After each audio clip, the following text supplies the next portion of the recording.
Based on his own perceived business acumen and very limited understanding of the government and how it functions, the president seems to believe that tariffs, as they are designed to work, will automatically boost exports and limit imports. But the latest BEA numbers and recent economic news tell a very different story. Now, you should already know this, and if you've been following me for a while, you definitely do, because I know that we've talked about it. But just in case, a tariff is an import tax paid for by U.S. companies at the port of entry to the Treasury Department.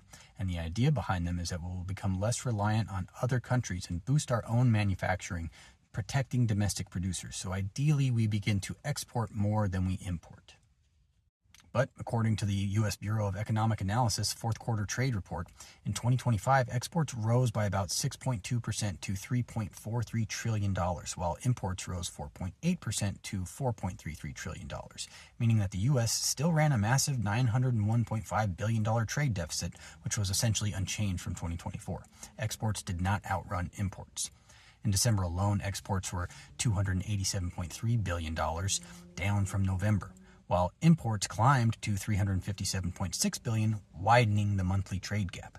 So even with heavy tariff policy in place, imports still grew faster than exports, the opposite of the traditional goal of a tariff.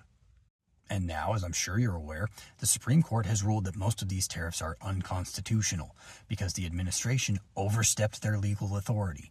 And that ruling invalidates billions of dollars in tariff collections, which raises questions about refunds and trade law. And despite all of this, within days, the administration announced an executive order to impose a blanket 15% tariff on all imports. This administration's trade policies have not reliably increased exports or reversed the trade deficit, and in some months, imports even grew faster. This is not theoretical. It's what the government's own numbers show. Despite how much they like to say it, the tariffs are not working. If they really want to strengthen American trade, the solution is not going to just be slap on more taxes. We need policymakers to create legislation that match economic realities. And ideally respect constitutional limits, because despite what the guy in the Oval Office says, no, you can't just do whatever you want.